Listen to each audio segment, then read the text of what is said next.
Fakta baru kasus cucu Mpok Nori, isi HP diduga jadi pemicu pembunuhan. Misteri dibalik motif pembunuhan sadis yang menimpa Dwinta Anggari, 37, cucu dari pelawak legendaris almarhumah Mpok Nori, tersingkap.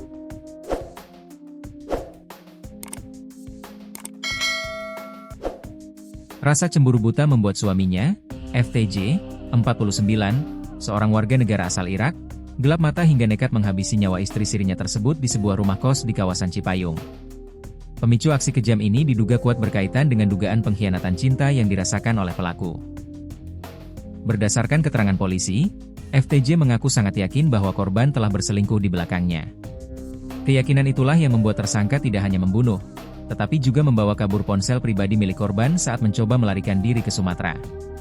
Panik 2 Subdit Resmob di Treskrimum Polda Metro Jaya, AKP VCJ atau PAH, membeberkan bahwa alasan utama FTJ tetap memegang ponsel tersebut adalah untuk membuktikan klaim perselingkuhan korban kepada pihak berwajib. Alasan pelaku membawa ponsel korban karena menurut dia di situ ada bukti perselingkuhan si korban, ungkap AKP VC. FTJ bahkan mengeklaim bahwa ia sempat melihat langsung konten yang tidak pantas di dalam ponsel istrinya sebelum kejadian maut itu pecah. Katanya selain melihat tertangkap basah berdua sama pria lain, ada juga foto mesra katanya seperti itu, tambah VC menjelaskan pengakuan tersangka. Namun, ambisi FTJ untuk menjadikan ponsel tersebut sebagai alat pembela diri kini menemui jalan buntu. Hingga saat ini, ponsel milik cucu Mpok Nori tersebut masih menjadi saksi bisu karena dalam kondisi terkunci rapat. Polisi pun belum bisa memverifikasi apakah foto mesra yang dimaksud benar-benar ada. Polisi juga mencurigai hanya sekadar halusinasi cemburu pelaku lantaran tidak ada yang mengetahui password perangkat tersebut.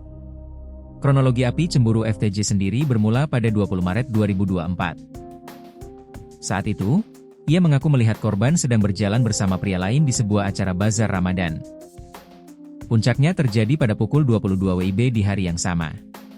FTJ mendatangi kos-kosan korban dan mendapati Dwinta sedang berduaan dengan pria yang sama. Sempat diusir dan diminta pulang, FTJ justru kembali lagi dengan membawa sebilah pisau dari rumahnya.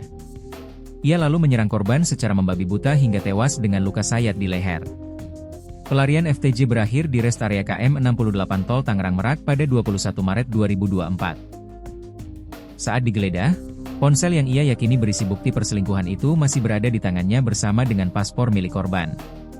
Kini, pria asal Irak tersebut harus mendekam di balik jeruji besi dengan jeratan pasal 458 subsidiar pasal 468 KUHP tentang pembunuhan, dengan ancaman hukuman maksimal 15 tahun penjara.